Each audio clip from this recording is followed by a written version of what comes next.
Hello दोस्तों, कैसे हैं आप सब। राम जी की पाठशाला में आपका बहुत बहुत स्वागत है। उम्मीद करता हूं आप सब अच्छे होंगे और आपकी तैयारी भी बहुत ही बेहतर ढंग से चल रही होगी। आज हम सिंधु घाटी सभ्यता से संबंधित टॉप मोस्ट क्वेश्चन करने वाले हैं जो बार बार एग्जाम में हमसे पूछे जाते हैं। और यदि आप ये वीडियो पूरी देख लेते हैं तो मैं आपसे वादा करता हूं कि आपके सिंधु घाटी सभ्यता यानी इंडस वैली सिविलाइजेशन से रिलेटेड एक भी क्वेश्चन नहीं छूटेगा, चाहे आप किसी भी एग्जाम की तैयारी कर रहे हो। फिलहाल बहुत सारे एग्जाम हैं, चाहे आप एसएससी की तैयारी कर रहे हैं, यूपीट्रिपल पैट या दरोगा इत्यादि की तैयारी कर रहे हैं, तो आपके लिए बहुत ज्यादा बेनिफिशियल होने वाली है। ये वीडियो का जो पीडीएफ है, इस पीडीएफ का ये लिंक जो है वो आपको डिस्क्रिप्शन में मिल जाएगा। आप वहां से जाके डाउनलोड कर लीजिए। टेलीग्राम ग्रुप में डाल दूंगा, टेलीग्राम ग्रुप का जो लिंक है वो डिस्क्रिप्शन में आपको मिल जाएगा। चलिए बिना देरी किए शुरू करते हैं। पहला क्वेश्चन है, सिंधु घाटी सभ्यता संबंधित है प्रागैतिहासिक युग से, आद्य ऐतिहासिक युग से, ऐतिहासिक युग से या उत्तर ऐतिहासिक युग से। तो आपको इसका उत्तर सीधे लगा देना है, आद्य ऐतिहासिक युग से। ऑप्शन हो जाएगा बी। उसके बाद यहां पे देखिए दूसरा क्वेश्चन, हड़प्पा सभ्यता की जानकारी का प्रमुख स्रोत है शिलालेख, पकी हुई मिट्टी की मोहरों का अंकित लेख, पुरातत्व खुदाई या उपरोक्त सभी। तो हमारे पास ना तो शिलालेख है, ना ही पकी हुई मिट्टी की मोहरों का अंकित लेख है। हमारे पास क्या है, हमारे पास केवल पुरातत्व खुदाई है। जो हम लोगों ने खुदाई करी है वही हो जाएगा, ऑप्शन हो जाएगा इसमें अपना सी। आगे अगले क्वेश्चन की तरफ बढ़ते हैं। अगला क्वेश्चन है, हड़प्पा सभ्यता की खोज किस वर्ष हुई। तो हड़प्पा सभ्यता की खोज हुई है हमारी 1921 में, ये आपको ध्यान रखना है। सिंधु घाटी सभ्यता को आर्यों से पूर्व रखे जाने का महत्वपूर्ण कारक क्या है, मतलब ऐसा क्या कारण था जो उनको, एक जो क्रोनोलॉजी है, जो हिस्ट्री की क्रोनोलॉजी है, उसमें सिंधु घाटी सभ्यता के लोगों को आर्यों से पूर्व रखा गया, आर्यों से पहले रखा गया। ऐसा कौन सा कारण है। तो इसमें लिपि, नगर, नगर नियोजन, तांबा या मृद भांड है। तो इसमें हमारा ऑप्शन हो जाएगा मृद भांड। मृद भांड का मतलब होता है, मृद कहते हैं मिट्टी को, मृद कहते हैं मिट्टी को, और भांड कहते हैं बर्तन को। भांड किसको कहते हैं, बर्तनों को। तो मिट्टी के जो बर्तन थे उनके कारण, क्योंकि आर्यों ने फिर आके अलग अलग धातुओं से बर्तन बनाना शुरू किया, पर सिंधु घाटी सभ्यता में जो बर्तन मिले हैं वो बर्तन कैसे हैं, वो मृद भांड है, मिट्टी के बने हुए भांड है। उसके बाद पांचवें क्वेश्चन तरफ आगे बढ़ते हैं। पांचवा क्वेश्चन है अपना, सिंधु घाटी के निवासियों की सभ्यता को जानने का मूल स्रोत क्या है। हमारे पास ऐसा क्या स्रोत है जिसके द्वारा हम सिंधु घाटी सभ्यता के लोगों को जान पाए हैं। तो मोहरे नहीं है, बर्तन तो नहीं है, जेवर, हथियार, औजार, ये भी इतना कुछ खास नहीं है, मंदिर नहीं कुछ ऐसा मिला है।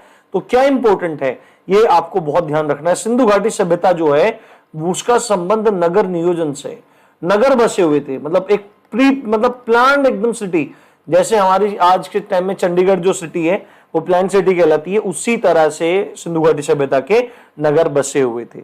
उसके बाद सिंधु घाटी सभ्यता, जिसको हड़प्पा सभ्यता भी कहते हैं, के लिए मेसोपोटामियाई रिकॉर्डों में निम्नलिखित में से किसका प्रयोग हुआ है। मेसोपोटामिया की जो सभ्यता थी, उस सभ्यता में सिंधु घाटी सभ्यता के लिए किस शब्द का प्रयोग हुआ है। तो ऑप्शन है बी, ये मेलुआ है। क्या है, मेलुहा। यहां पे थोड़ा मिसप्रिंट हो रहा है, ये ल है, त की जगह क्या है, ल, मेलुआ है। ठीक है, अब आगे की क्वेश्चन की तरफ बढ़ते हैं। उम्मीद कर रहा हूं आपको बहुत अच्छे से चीजें समझ में आ रही होंगी।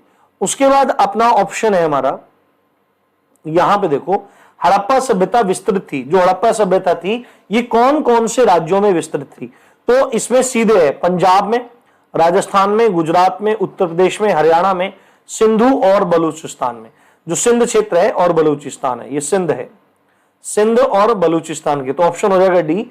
देखो, जो ये सिंधु घाटी सभ्यता थी, ये कैसी थी, त्रिकोणीय जैसी बसी हुई थी। इधर तो सूतकांगे डोर था पाकिस्तान में, इधर ऊपर यहां पे मांदा है जम्मू कश्मीर में, उसके बाद मेरठ में यूपी में आलमगीरपुर है, और नीचे है दाइमाबाद है। तो इस तरह से त्रिकोणीय सभ्यता जैसी बन रही थी, और इसमें ही हमारे सब राज्य आ जाते हैं। ये आपको ध्यान इसमें रखना है। ये प्रीवियस ईयर क्वेश्चन है सारे के सारे।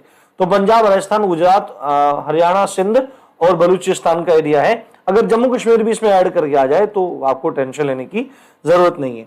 उसके बाद क्वेश्चन नंबर 8 की तरफ बढ़ जाते हैं। क्वेश्चन नंबर 8 क्या कहता है, शोरतुगई सिंधु घाटी सभ्यता का एक स्थान है शोरतुगई। तो शोरतुगई कौन से देश में स्थित है। तो आपको बोलना पड़ेगा शोरतुगई अफगानिस्तान में स्थित है। यह सिंधु घाटी सभ्यता से संबंधित क्षेत्र है, स्थान है। उसके बाद है मोहनजोदड़ो का क्या अर्थ है? तो मोहनजोदड़ो का अर्थ आप सीधे याद रखेंगे मृतकों का टीला, यानी मृतकों का टीला का मतलब है मोहनजोदड़ो। और आप इसके ऊपर मूवी भी आई थी, आपने देखा होगा, ऋतिक रोशन की मूवी आई थी इस पे। उसके बाद यहां पे देखो आप, अगला क्वेश्चन है 10वां, सिंधु घाटी सभ्यता के विकसित अवस्था में निम्नलिखित में से किस स्थल से घरों में कुओं के अवशेष मिले? यानी कि सिंधु घाटी सभ्यता का वह कौन सा स्थान है जहां पर घरों में कुओं के अवशेष मिले? घरों में कुओं के अवशेष मिले हैं तो आप बोल देंगे मोहनजोदड़ो में। मोहनजोदड़ो में जैसे एक घर है तो घरों के अंदर ही कुओं के अवशेष इसमें मिले हैं। 11वें क्वेश्चन की तरफ चलते हैं आगे। सिंधु घाटी सभ्यता गैर आर्य थी। सिंधु घाटी सभ्यता क्या थी? गैर आर्य सभ्यता थी। इसका कारण क्या था? तो जो आर्य थे वो क्या है, वो ग्राम में रहते थे, गांव में रहते थे, ग्राम बनाते थे, गांव में रहते थे, बस्तियों में रहते थे। पर सिंधु घाटी सभ्यता क्या थी? अपने नगर नियोजन के लिए प्रसिद्ध थी। तो आपको क्या करना है, बोल देना है यह एक नगरीय सभ्यता थी, इसलिए यह अलग थी किससे? आर्यों की सभ्यता से। अब उसके बाद अगला क्वेश्चन है हड़प्पा सभ्यता किस युग की थी? ये सब बहुत इंपॉर्टेंट क्वेश्चन है। अगर आप यहां से करके जाएंगे आपको दिक्कत नहीं होगी, तो आप बोल देंगे सीधे कांस्य युग की थी, सीधे बोल देंगे कांस्य युग की थी, तो आपको कोई भी दिक्कत नहीं आएगी। अगला क्वेश्चन है निम्नलिखित में से कौन सी सभ्यता अपने नगर नियोजन के लिए प्रसिद्ध थी? तो सीधे बोल देंगे आप क्या, ये अपना सिंधु घाटी सभ्यता। सिंधु घाटी सभ्यता के शहरों में गलियां कैसी थी? तो सिंधु घाटी सभ्यता में जो गलियां थी वो चौड़ी थी और सीधी थी। कैसी थी? चौड़ी थी और सीधी थी। उसके बाद 15वें क्वेश्चन तरफ बढ़ते हैं। सिंधु घाटी सभ्यता की सबसे महत्वपूर्ण विशेषता क्या थी? सबसे महत्वपूर्ण विशेषता थी पक्की ईंटों से बनी इमारतों का होना। पक्की ईंटों से बनी इमारतों का होना, इस हिसाब से ऑप्शन हो जाएगा ए। उसके बाद है हड़प्पा सभ्यता में गढ़ जगह किसके लिए जानी जाती थी? तो जो हड़प्पा सभ्यता में क्षेत्र बनाया जाता था, पूरा नगर होता था, वो 2 भागों में बटा रहता था। तो जो गढ़ वाला क्षेत्र होता था वहां पर उच्चतर वर्ग के लोग रहते थे, जो मतलब व्यापारी होते थे और मतलब बड़े अधिकारी होते थे प्रशासन में, वो लोग रहते थे, उच्चतर वर्ग के लोग वहां पर रहते थे। तो ऑप्शन हो जाएगा आपका ए। उसके बाद 17वें क्वेश्चन की तरफ आगे बढ़ते हैं। ये क्वेश्चन आप अच्छे देखो। निम्नलिखित पर विचार करें और सही उत्तर का चयन कीजिए। इसमें क्या लिखा है कि सिंधु घाटी सभ्यता जानी जाती है किस लिए? अपने नगर नियोजन के लिए, मोहनजोदड़ो और हड़प्पा के लिए, अपने कृषि संबंधी कार्य के लिए, अपने उद्योगों के लिए। तो आपको पता है मोहनजोदड़ो और हड़प्पा सिंधु घाटी सभ्यता बिल्कुल सही है। अपने नगर नियोजन के लिए, यही बात पढ़ के आए हैं। सिंधु घाटी सभ्यता में रहने वाले लोगों का व्यवसाय क्या था? कृषि था, तो कृषि संबंधी कार्यों के लिए और उद्योग भी होते थे। इसका मतलब आपका ऑप्शन हो जाएगा डी सही, चारों के चारों ठीक है। उसके बाद 18वें क्वेश्चन तरफ आगे बढ़ते हैं। 18वां क्वेश्चन है सैंधव सभ्यता के समाज का स्वरूप क्या था? पितृसत्तात्मक, मातृसत्तात्मक, कबीलाई प्रधान और पितृसत्तात्मक, मातृसत्तात्मक दोनों। तो आपको पता है कि मातृसत्तात्मक है, मातृसत्तात्मक होता है, परंतु आज का हमारा समाज कैसा है? आज का हमारा समाज पितृसत्तात्मक है, यानी पुरुष प्रधान समाज है। परंतु जो सिंधु घाटी सभ्यता में समाज था वो मातृसत्तात्मक था, यानी कि वो स्त्री प्रधान था। उसके बाद 19वां क्वेश्चन देखते हैं। हड़प्पा के लोगों की सामाजिक पद्धति क्या थी? मतलब किस पद्धति से वो रहते थे? तो उचित समतावादी। वो सब लगभग जितना आवश्यक होता था उतना समान भाव से रहते। समतावादी का मतलब है समान भाव से रहना, और उचित रूप से रहते थे। तो आपको ये ऑप्शन लगा देना है, उचित समतावादी। उसके बाद 20वें क्वेश्चन तरफ बढ़ते हैं। निम्नलिखित में से किस स्थल से युगल शवाधान या ये बोला जाएगा, ये डबल बरीड, ये थोड़ा सा एकदम पढ़ने में नहीं आ रहा है, द्विशव, ये आई थिंक यहां पे ध बन गया है ना, ये द्वि है, ये द्विशव है। द्विशव संस्कार का प्रमाण कहां पे मिलता है? कहां पे मिलता है? तो लोथल में, यानी कि जलाते भी थे और गाड़ते भी थे। ऐसे प्रमाण कहां पे मिलते हैं? ऐसे प्रमाण हमको मिलते हैं लोथल में। उसके बाद अगला क्वेश्चन है सिंधु घाटी सभ्यता के लोगों का मुख्य व्यवसाय क्या था? तो आंख बंद करके लगा देना है कृषि था, पशुपालन नहीं था, पशुपालन आगे जाके हुआ। 22वें क्वेश्चन तरफ चलते हैं। 22वां क्वेश्चन कहता है भारत में चांदी की उपलब्धता के प्राचीनतम साक्ष्य मिले हैं। मतलब भारत में चांदी की उपलब्धता के प्राचीन साक्ष्य कहां मिले? तो हड़प्पा संस्कृति से प्राचीनतम साक्ष्य मिले। हड़प्पा संस्कृति में भी चांदी का प्रयोग होता था। अगला क्वेश्चन है, हड़प्पा कालीन स्थलों में अभी तक किस धातु की प्राप्ति नहीं हुई? तो तांबा भी प्राप्त हो चुका है अपने को, स्वर्ण भी प्राप्त हो चुका है, चांदी भी हमको प्राप्त हो चुकी है, पर लोहा हमको प्राप्त नहीं हुआ। तो आपसे पेपर में पूछे कि कौन सा धातु प्राप्त नहीं हुआ है, तो लोहा हमको प्राप्त नहीं हुआ है। उसके बाद 24वें क्वेश्चन की तरफ आगे बढ़ते हैं। 24वां क्वेश्चन कहता है, सिंधु घाटी की खुदाई में मिले अवशेषों में तत्कालीन व्यापारिक और आर्थिक विकास के द्योतक निम्न में से कौन से थे? यानी कि जो खुदाई हुई है सिंधु घाटी सभ्यता की, उसमें से उस समय के व्यापारिक और आर्थिक विकास, उस समय मतलब व्यापारिक और आर्थिक विकास था, ये किस चीज से पता लगता है? सिंधु घाटी सभ्यता की खुदाई में ऐसी क्या चीज मिली है जिससे पता लगता है कि उस समय व्यापारिक और आर्थिक विकास था? तो इसका आंसर है हमारा बी, उस समय की हमको मुद्राएं मिली हैं। तो मुद्रा होने का मतलब क्या है कि व्यापार भी हो रहा है और साथ में क्या हो रहा है भाई, अपना इकोनॉमिक डेवलपमेंट भी, उस जहां पे मुद्राएं होंगी वहां पे इकोनॉमिक डेवलपमेंट होगा, व्यापार होगा। उसके बाद मोहनजोदड़ो का सबसे बड़ा भवन कौन सा है? तो आंख बंद करके लगा देंगे, अन्नागार। स्नानागार भी मोहनजोदड़ो में मिला है, जो स्विमिंग पूल होता है वो भी वहीं से मिला है, पर अन्नागार जहां पे अन्न को रखा जाता है, स्टोरिंग हाउस जो है, वो वहां से मिला है। उसके बाद अगले क्वेश्चन तरफ आगे बढ़ जाते हैं। 26वां क्वेश्चन कहता है, सिंधु घाटी सभ्यता के निम्न में कौन सा स्थान सिंधु नदी किनारे पर स्थित है? इन चारों में से कौन सा स्थान है जो सिंधु नदी के किनारे पर स्थित था? तो सीधे आपको बोलना पड़ेगा मोहनजोदड़ो। अगला प्रश्न है, सिंधु घाटी सभ्यता में कालीबंगा निम्न में से किस के लिए प्रसिद्ध है? कालीबंगा जो स्थान है वो किस लिए प्रसिद्ध है? तो आपको बोलना पड़ेगा मिट्टी के पात्रों के लिए। कालीबंगा में बहुत सारे मिट्टी के पात्र मिले हैं, ये आपको जानकारी रखनी जरूरी है। उसके बाद 28वां क्वेश्चन कह रहा है, धौलावीरा जिस राज्य में है उस राज्य का नाम क्या है? मतलब धौलावीरा कौन से राज्य में है ये बताना है। तो ऑप्शन है हमारा ए, गुजरात में। गुजरात में है हमारा धौलावीरा। अगला प्रश्न है, हड़प्पा काल का इनमें से कौन सा नगर 3 भागों में विभाजित था? सामान्यतः 2 भागों में नगर विभाजित रहते थे, परंतु 3 भागों में कौन सा विभाजित था? तो अपना आपको ऑप्शन लगाना पड़ेगा धौलावीरा, जो कहां पे है? गुजरात में है। जो कहां पे है? गुजरात में। गुजरात के बारे में 2 इंपॉर्टेंट फैक्ट्स आप कमेंट में लिख के बताइए, जो एग्जाम पॉइंट ऑफ व्यू से बहुत ज्यादा इंपॉर्टेंट है। देखते हैं कौन कौन जवाब देता है। उसके बाद हमारा क्वेश्चन है 30, हड़प्पा के काल का तांबे का रथ किस स्थान से मिला है? देखो हमने क्या देखा कि चांदी भी मिल गई है, तांबा भी मिल गया है, और क्या मिल गया है? हमारा सोना भी मिल गया है, पर हमारा लोहा नहीं मिला है। तो देखो तांबा भी मिला है ना, तांबे का रथ मिला है। तांबे का रथ किस स्थान से मिला है?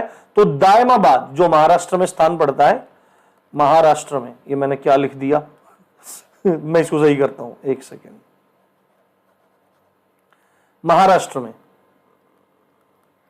महाराष्ट्र में है दायमाबाद, दायमाबाद भी कहते हैं कुछ लोग, तो महाराष्ट्र से मिला है। उसके बाद 31वें क्वेश्चन की तरफ आगे बढ़ते हैं। 31वां क्वेश्चन क्या कहता है कि हड़प्पा सभ्यता के निम्नलिखित में से कौन से स्थलों में, कौन महाराष्ट्र में स्थित है? तो हड़प्पा और मोहनजोदड़ो, ये सुरकोटड़ा, ये सब अलग अलग स्थान पे है। तो केवल हमारा 3, केवल जो 3 ऑप्शन है वो ही महाराष्ट्र में स्थित है। ये बात आपको ध्यान रखनी है। उसके बाद है, लोथल किस नदी के किनारे स्थित है? लोथल किस नदी के किनारे स्थित है? तो आंख बंद करके लगा देंगे, भोगवा नदी के किनारे स्थित है। अगला क्वेश्चन है, निम्नलिखित में से कौन सा सिंधु घाटी सभ्यता का बंदरगाह माना जाता है?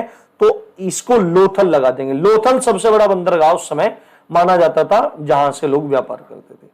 उसके बाद सिंधु घाटी सभ्यता के लोग किसको पूजते थे? तो आप आंख बंद करके लगाएंगे, पशुपति।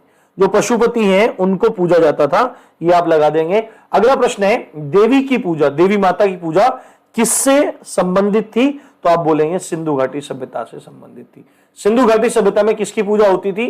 तो पशुपति की पूजा होती थी, और साथ में किसकी पूजा होती थी? पशुपति की पूजा होती थी, और साथ में देवी की पूजा होती थी। ऐसे वहां पर साक्ष्य मिले हैं। अगले प्रश्न की तरफ बढ़ जाते हैं। अगला प्रश्न है,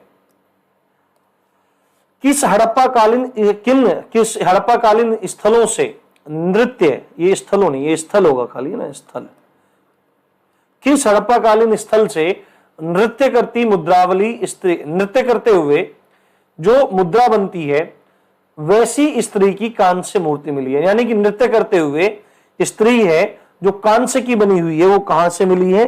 तो मोहनजोदड़ो से मिली है। एक कांस्य की मूर्ति है, इस तरह से औरत खड़ी है, उसके हाथ में देखो ऐसे पूरा बना है, आपने देखा होगा इस तरह से हाथ में कंगन वगैरह बने, तो वो कांस्य की नर्तकी मिली है मोहनजोदड़ो से। उसके बाद 37वां क्वेश्चन है, मृण पट्टिका का उत्कीर्ण सींग युक्त देवता की कृति प्राप्त हुई है। जो मतलब कहां से प्राप्त हुई है? मृण पट्टिका का उत्कीर्ण, मृण पट्टिका पर उत्कीर्ण, सॉरी पर उत्कीर्ण, मृण पट्टिका यानी मिट्टी की पट्टी पर उत्कीर्ण सींग युक्त देवता की जो छवि है, जो तस्वीर है, वो कहां से प्राप्त हुई है? तो आपको ध्यान रखना है कालीबंगा से वह प्राप्त हुई है। ये कालीबंगा से वह प्राप्त हुई है। उसके बाद निम्नलिखित में से किस पशु का अंकन हड़प्पा संस्कृति की मोहरों पर नहीं मिला है? नहीं मिला है, क्वेश्चन को ध्यान से देखना है। नहीं मिला है तो घोड़े का सिंबल नहीं मिला है, बैल का मिला है, स्पेशली तो बैल का ही मिला है, ये आपको ध्यान रखना है। उसके बाद 39, सर्वाधिक संख्या में मनकों का निर्माण किससे हुआ है? तो आपको ध्यान रखना है, ये आपको जब भी कोई क्वेश्चन आएगा सिंधु घाटी सभ्यता से, तो पकी हुई जो मिट्टी होती है, टेराकोटा कहते हैं, उससे इसका निर्माण हुआ है। उसके बाद 40वां क्वेश्चन की तरफ बढ़ते हैं। सिंधु घाटी सभ्यता की लिपि कौन सी थी? सिंधु घाटी सभ्यता की लिपि कौन सी थी? तो अज्ञात लिपि है, आज तक पढ़ी ही नहीं गई है, आज तक पढ़ी ही नहीं गई है, अज्ञात लिपि कहलाती है। उसके बाद किस पशु के अवशेष सिंधु घाटी सभ्यता में प्राप्त नहीं हुए? तो शेर के अवशेष प्राप्त नहीं हुए, घोड़े के भी अवशेष प्राप्त हुए, गाय के भी हुए, हाथी के हुए, पर शेर के नहीं हुए, इसलिए नहीं हुए तो शेर के। उसके बाद अगले प्रश्न है 42वां और 43वां प्रश्न है, सिंधु घाटी सभ्यता में किस सभ्यता, सिंधु घाटी सभ्यता निम्नलिखित में से किस सभ्यता के समकालीन नहीं थी? तो ग्रीक की सभ्यता के समकालीन नहीं थी। मिस्र की सभ्यता भी तब चल रही थी, मेसोपोटामिया भी चल रही थी, चीन भी चल रही थी, पर ग्रीस की सभ्यता उस समय नहीं थी, तो आपको ध्यान रखना है। और एक और मोस्ट इंपोर्टेंट क्वेश्चन है, हड़प्पा सभ्यता का सर्वाधिक मान्यता प्राप्त समय माना जाता है तो 2500 ईसा पूर्व से 2500 मान्यता प्राप्त काल माना जाता है 2500 ईसा पूर्व से 1750 ईसा पूर्व, ये आप ध्यान रखेंगे।